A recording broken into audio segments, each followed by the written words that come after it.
We are taught from day one to hold back, to prepare for a rainy day that may never come. We lock our joy away in bank accounts, trading the vibrant present for a gray someday that is not promised. We measure our success by the numbers on a screen, believing that safety lies in accumulation.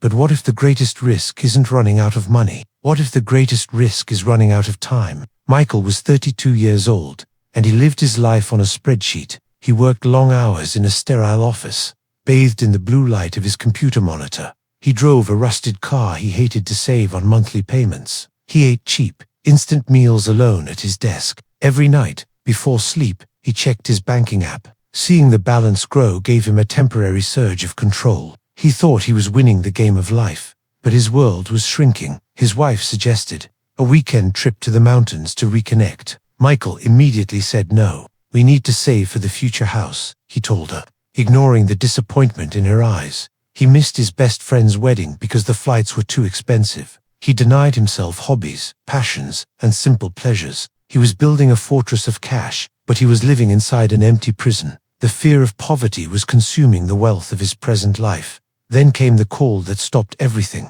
His grandfather, the strong patriarch of the family, was in his final days. Michael rushed to the old family farmhouse. He found his grandfather sitting in a worn leather armchair by a dusty window. The room was filled with silence and fading sunlight. The old man looked frail, his skin like parchment, his hands trembling as he held a faded photograph of his late wife. Michael sat beside him, the silence heavy between them. His grandfather slowly lifted a shaking hand and pointed to a heavy, locked metal safe in the corner of the room. "Michael," his voice was a weak rasp, "do you know what is inside that box?" Michael shook his head. A tear rolled down the old man's cheek. $80,000.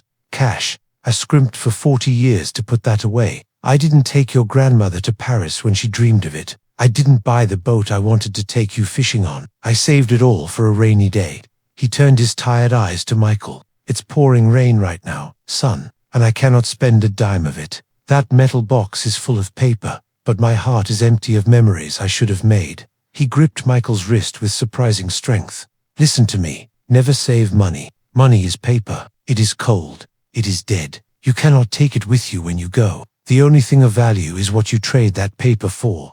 The old man took a ragged breath. "Save memories. Save moments with the people you love. Save experiences that make your blood rush. Invest in the present, Michael, before it becomes a past full of regret."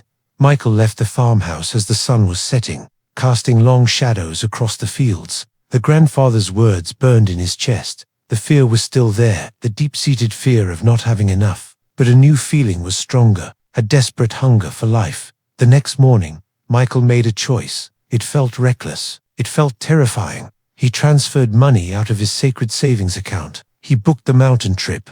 3 weeks later, he stood on a hiking trail, the air crisp in his lungs. He watched his wife laugh, her face glowing in the golden hour light. He didn't check his phone. He didn't calculate the cost of the dinner. For the first time in years, he didn't feel safe. He felt something better. He felt alive. Your bank account does not define your worth. The richness of your life is defined by the moments that take your breath away. Do not wait until the end to realize you lived for a future that never arrived. Be responsible, yes, but do not be afraid to live. Don't spend the money on the experience. Take the trip, buy the flowers, because in the end, the only thing you truly get to keep is what you gave away to the moment. If this story touched your heart, subscribe to MindBridge Tales.